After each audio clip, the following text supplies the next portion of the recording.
Comenzamos este programa de Martes Santo, la traición de Judas, la negación de Pedro. Jesús es perseguido, traicionado y negado. La traición lo lleva a la cruz desde donde hemos sido salvados. Entremos en el misterio de este Martes Santo, sabiendo que donde más fecundo ha sido el cristianismo, previamente hubo una persecución, una traición, una negación. Soy Fiorella de Ferrari y aquí comienza Ábrete Cielo.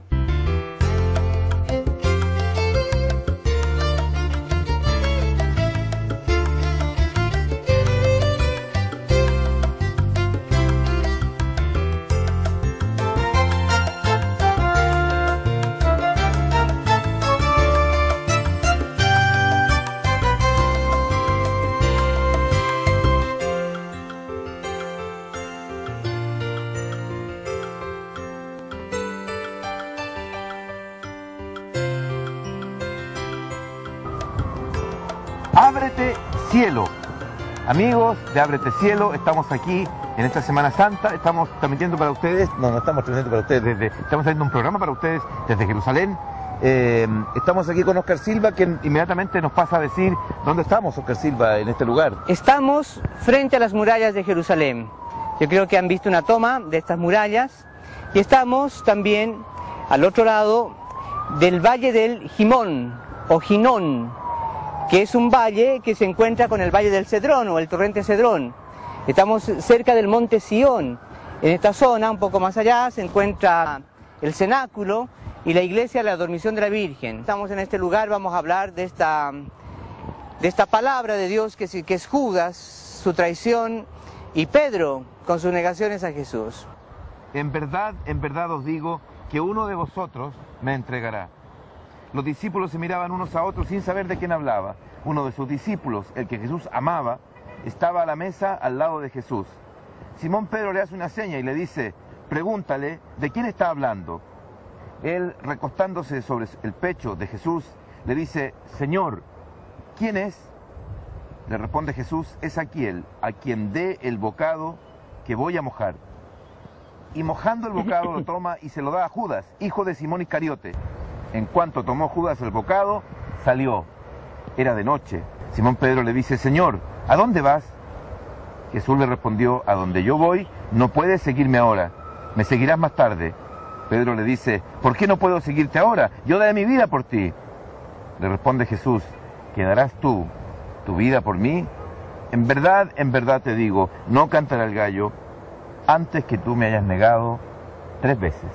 Esta es una palabra impresionante para la historia, porque Judas es un personaje que se hace presente en todo momento en la historia de la humanidad, porque el Evangelio se cumple en toda generación. Esto es una cosa impresionante.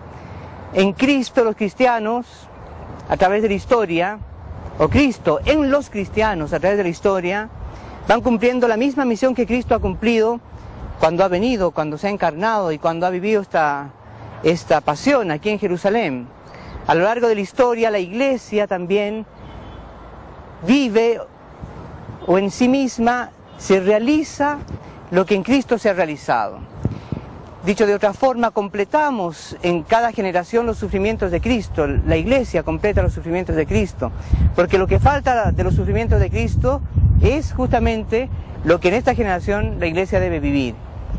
En ese sentido, hoy día muchos hombres, igual que Judas, muchos hombres que Judas ha caminado con Jesús, Judas ha escuchado la palabra de Jesús, Judas ha sido considerado un amigo de Jesús. De hecho, cuando lo vende con un beso. Es una cosa impresionante. Esta palabra significa que muchos hombres a lo largo de la historia cumplen con esta misión de Judas, que es la de entregar a Cristo, de traicionar a Cristo, de traicionar a la iglesia. Esta no es una palabra que está lejos de nosotros. De hecho, si uno ve el mundo como está hoy día, como muchos hombres que han recibido la fe, muchos hombres que están en la iglesia, y no muchos hombres, naciones enteras. Hoy día estamos viendo cómo hay una apostasía verdaderamente, una traición a la iglesia, a las tradiciones cristianas, por parte de naciones enteras. Si vemos lo que está sucediendo en Europa. Y esto muchas veces con la complacencia o con el apoyo de muchos de nosotros, que por temor o por interés traicionamos al Señor. Participamos de la traición. Participamos de la traición. Hoy día hay muchas naciones en las cuales se dictan leyes que son apoyadas por legisladores que son cristianos, que son católicos. O por lo menos se denominan católicos. O se denominan católicos, o que han recibido una tradición católica.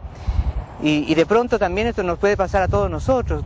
Puede estar muy cerca nuestro esta situación de traicionar a la Iglesia cuando, por ejemplo, no nos interesamos por las palabras del magisterio, por las palabras de los obispos, o cuando cuestionamos el actuar de los obispos, el actuar del Papa. Exacto.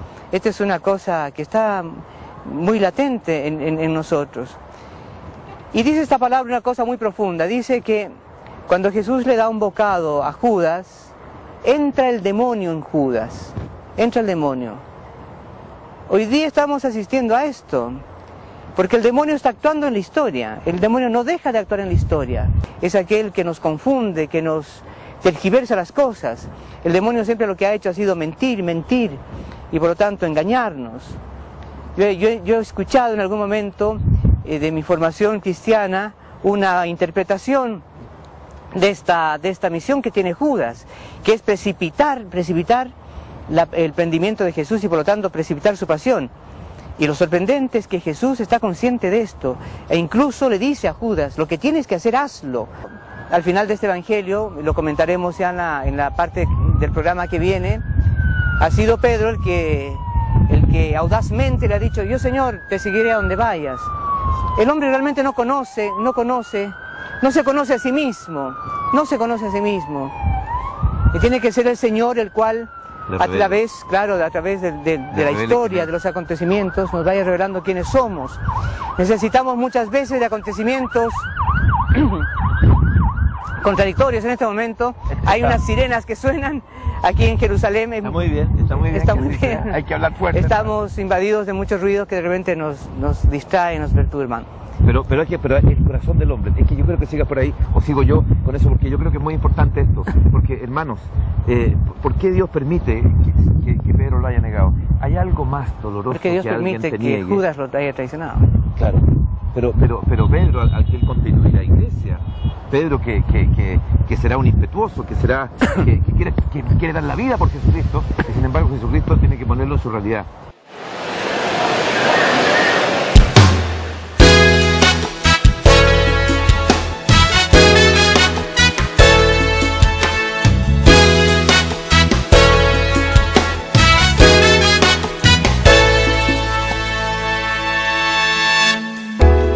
Si eres tú, dime que yo camine sobre estas aguas de muerte, Señor. Dame tu mano si me ves con poca fe, si me hundo en desconfianza, haz que en ti pueda creer. Entre la niebla, un fantasma del ayer creo ver.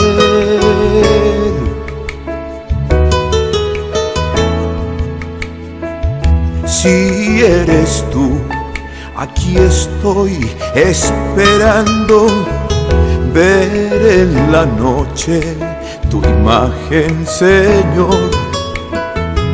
Solo con verte cruzaré la tempestad, pues si miro hacia mí mismo, quedaría bajo el mar, viendo tu rostro sobre el agua caminar.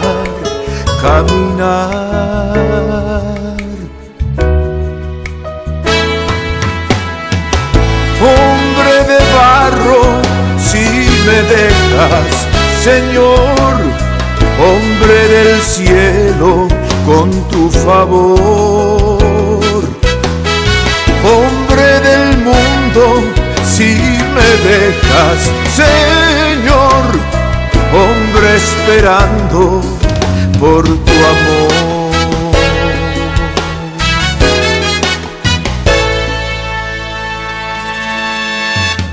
Si eres tú, a pesar del abismo, Sé que tú llevas mi vida, Señor,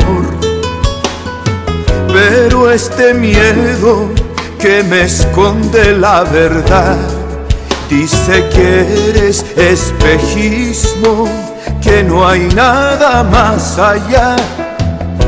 Háblame pronto, que sin ti la realidad es mortal.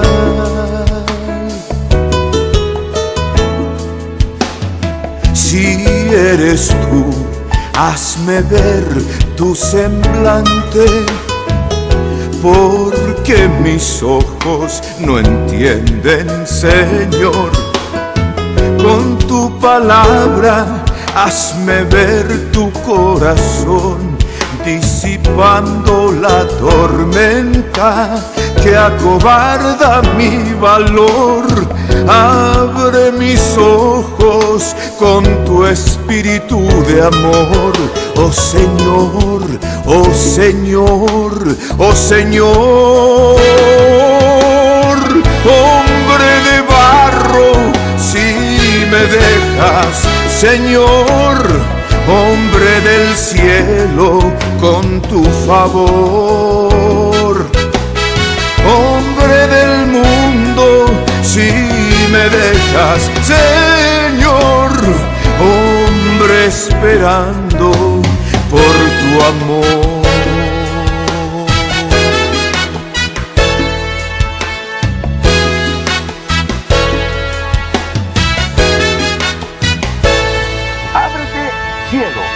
Ábrete cielo, aunque se ha empezado a cerrar un poquito el cielo. Yo espero que ya con lo que hemos hablado se haya abierto un poquito el corazón de los que estamos escuchando, de nosotros también, porque el Señor hoy día nos llama con una palabra que es dura, una palabra que viene con que es una palabra concreta a tu vida, una palabra. Yo recién pensaba en esto de Judas.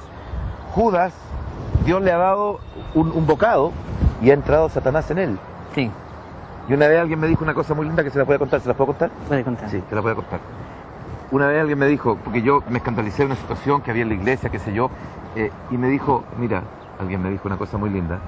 Si Dios saca de tu mano, saca su mano de la cabeza, así tanto de ti, tú cometerías pecados 10 veces peor que esa persona.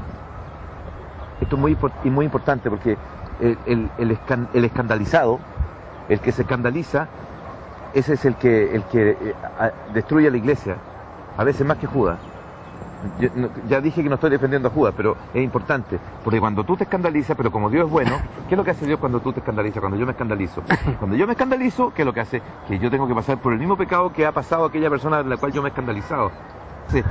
Como ¿cómo se llama? ¿El publicano, el pecador? ¿Cómo se llama? El fariseo del publicano. El fariseo decía, no, yo no soy como ese. Yo no soy como ese. Aquí hay un secreto tremendo. Si hay alguien en la faz de la tierra de quien tú te sientas superior, tú no puedes ser cristiano. Yo no puedo ser cristiano. Imagínense la lucha que tengo yo cada rato si yo me siento superior a todo el mundo muchas veces, porque el demonio me tienta con eso. Pero ¿cómo tú aguantas eso si mira ese es un qué sé yo, un barrendero, si tú te crees superior al barrendero, no puedes ser cristiano, no puede entrar en ti Jesucristo, porque Cristo siendo Dios se ha hecho el último. Y aquel que se hace último es el que puede ser Cristo en el mundo. Porque nosotros estamos contenidos por Dios. Aunque a ustedes les parezca que no, estamos contenidos por Dios. Y si Dios me saca la mano de la cabeza, el demonio entra en mí. El demonio entra en mí inmediatamente. Porque el demonio es uno que odia al hombre. Porque el demonio, porque si no hablamos del demonio, me acuerdo que una vez se enojó conmigo una persona porque hablaba del demonio y me dijo, no, el demonio ni siquiera existe. Otro personaje me dijo, no puedes hablar siempre del demonio. No, yo no hablo siempre del demonio, pero sí. Si no hablamos del demonio, entonces Jesucristo sería un paranoico, porque vino a decir que él venía a luchar contra el demonio, que él venía a destruir la obra del demonio, las obras del demonio, a desenmarañar las intríngulis del demonio. Entonces, claro, por el demonio entró el pecado en el mundo. Claro. Entonces, y tiene que venir del cielo el Señor a dar este combate contra el demonio. Claro, y el demonio es uno que te odia a ti. Por eso el aborto, por eso la eutanasia. Porque cuando se comete la eutanasia, se destruye la imagen, el cuerpo de Cristo, se destruye la persona humana, que Cristo se ha hecho cada persona humana.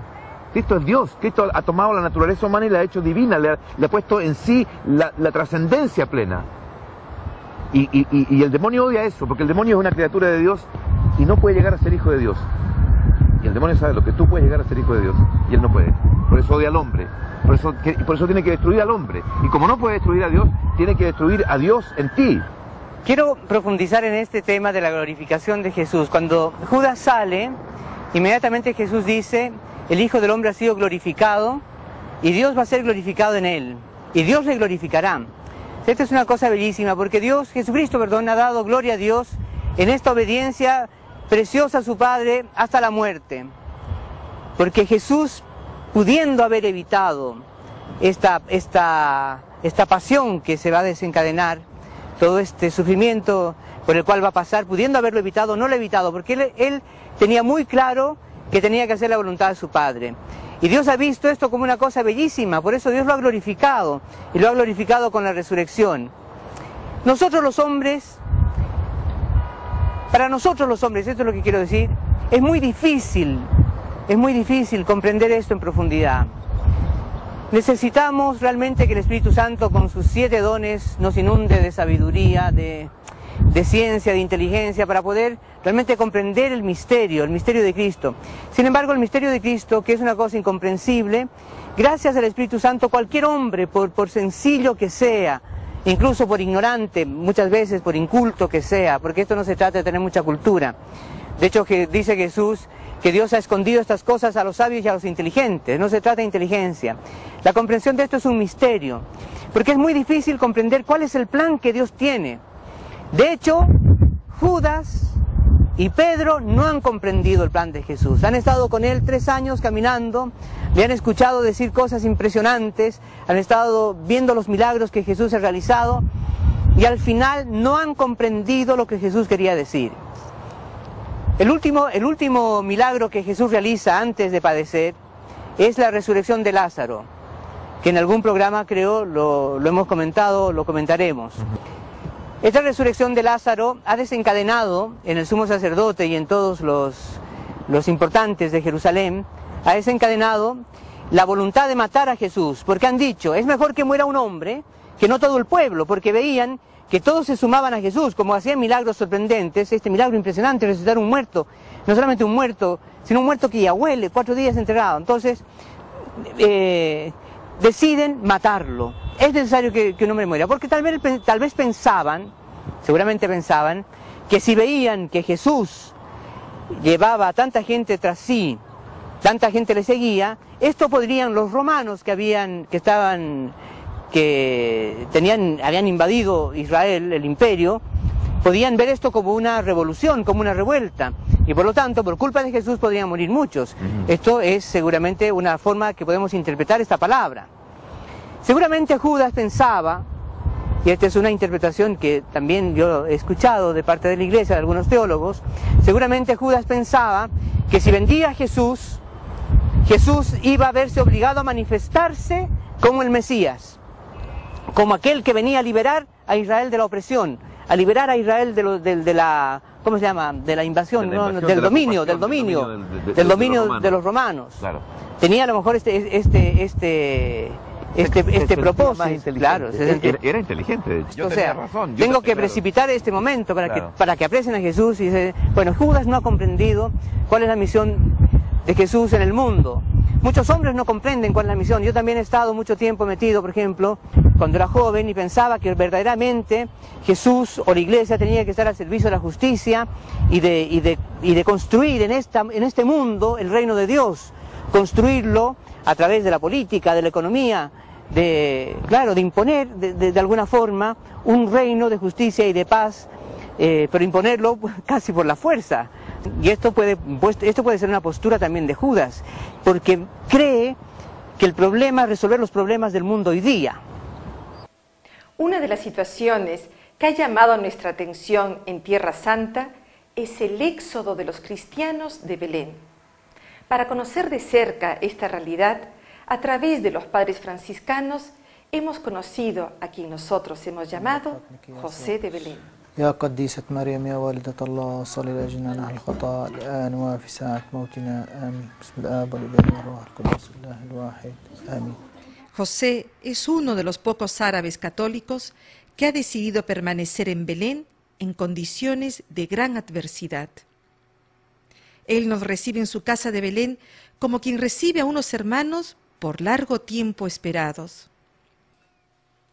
Su padre, cristiano árabe, que había emigrado a Brasil en su juventud, se casó con una brasilera católica, la madre de José, quien no cesa de atendernos con alegría. Así hablamos con José en portugués.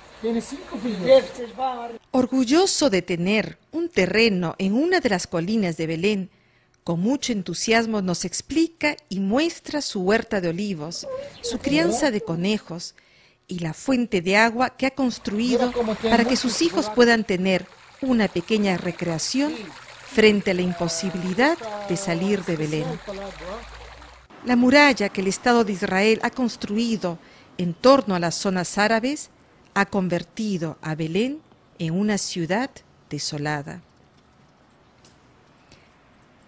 Esta situación no solo ha afectado a los palestinos de Belén, sino también a los cristianos árabes de esta ciudad que antes trabajaban en Jerusalén y sus alrededores y ahora se han visto impedidos de hacerlo. En sus propias palabras, José nos dice que esta muralla ha convertido a Belén en una cárcel. Você já entrou numa prisão. Es así como José, hoy en Belén, debe realizar junto a su mujer y familia pequeños trabajos artesanales. Mira minha esposa como ela trabalha, estes terços de madeira de oliveira. En esta situación han sido los padres franciscanos los que a través de los colegios cristianos, de los servicios turísticos que los santos lugares requieren y del apoyo a las artesanías religiosas, los que han permitido que algunos árabes católicos puedan tener un trabajo digno que les permita subsistir. Por ser los lugares santos hoy una esperanza de subsistencia, José, conocedor de ellos, nos invita a recorrer el santuario de la Natividad de Belén. Como quien se siente en su propia casa, José nos conduce con toda autoridad y propiedad por este santo lugar. Nos lleva por accesos restringidos al público y atravesando patios, capillas, sacristías y laberintos, nos introduce finalmente a la gruta donde Jesús ha nacido. Es conmovedora esta forma de visitar la gruta de Belén. José nos ha permitido recorrer este santuario como si fuera nuestra propia parroquia. Por un momento nos hemos sentido como en casa. Finalmente, hemos querido compartir con José y su familia un momento de intimidad. Es cuando José nos invita a no abandonar a los cristianos de Belén y de toda la Tierra Santa. Ellos ven que la mejor manera de ayudarles es peregrinando a Tierra Santa. Cada peregrino es un signo de esperanza que permitirá a estos hermanos árabes católicos que por generaciones han permanecido en Tierra Santa mantener la presencia de Cristo en su propia tierra. من بيت لحم من الأراضي المقدسة جوزيف حزبون حتي بوجه كلمة ونداء لكل واحد تلحمي ما ينساش أرضه ووطنه ورزقاته ويحن شوي على أرض جدوده لأنه الأرض عمالة بتنادي بكفيكم غربة. ما احنا عمالنا بنشوف شو عماله بصير فيكم غاد. بكفيكم غربة. تعالوا اقعدوا في رزقاتكم زي ما بيقولوا. وانا بوجه كلمتي مش للجيل الجديد، للجيل العتيق. وبشكركم كتير.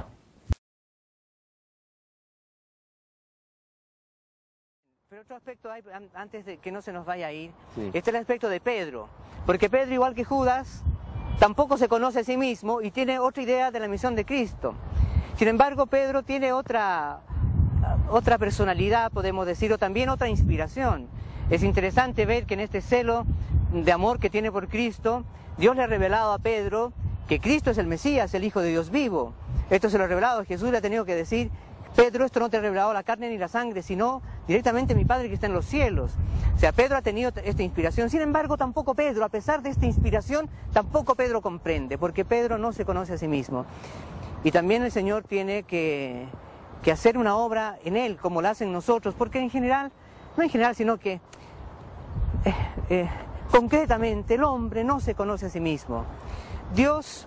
O sea, sin Dios es imposible conocernos, sin Cristo es imposible conocernos. Cristo en el corazón, no. Porque el hombre piensa, y sobre todo también nuestra cultura del mundo de hoy día piensa, que el hombre es capaz de hacer el bien. Que el hombre es capaz, como dice Pedro, maestro, yo daré la vida por ti. O sea, el mundo cree, los hombres creen que es posible que el hombre con su propio esfuerzo pueda construir una sociedad de justicia, de bien, que el hombre pueda dar la vida a los demás. Sin embargo, esto, si uno lo ve a través de la historia, ha sido imposible. El hombre no puede hacer el bien, como Pedro no podía negar a Jesucristo. Y Jesucristo tiene que experimentar a Pedro profundamente el engaño en el que está, para que desde allí, desde conocerse profundamente, de reconocer su engaño, de reconocer su pequeñez, de reconocer que es un pobre, que verdaderamente no puede seguir a Jesús, que frente a la muerte, que frente al sufrimiento, que frente a la precariedad, que frente a la debilidad, que frente a los problemas que podemos tener en la historia, como Leonardo normalmente dice, con la familia, con los hijos, con el padre. Porque esta palabra que estamos hablando del Evangelio de Juan, estamos hablando de la experiencia de Cristo con Judas y con Pedro, esta es una experiencia que Dios la ha permitido y la permite para que podamos comprender la vida, podamos comprender lo que nos sucede hoy día. Tocarme el tema... Claro, porque en el fondo el Evangelio es una buena noticia para el hombre hoy, no es una cosa del pasado. Pedro, Juan, Santiago, los apóstoles, Judas, todos somos nosotros también, que viene Dios a realizar con nosotros. La palabra de Dios es una palabra viva, Cristo está vivo, está resucitado, está actuando hoy día en el mundo. Y si pudiéramos lograr transmitir que los hombres de nuestro tiempo comprendieran esto y por lo tanto pudieran ver que esta es nuestra historia, nuestra propia historia, cómo Dios en Pedro ha hecho una historia bellísima para ti, para mí, para que nosotros sabiendo la historia de Pedro nos conozcamos. Esa es la clave. Viste que tú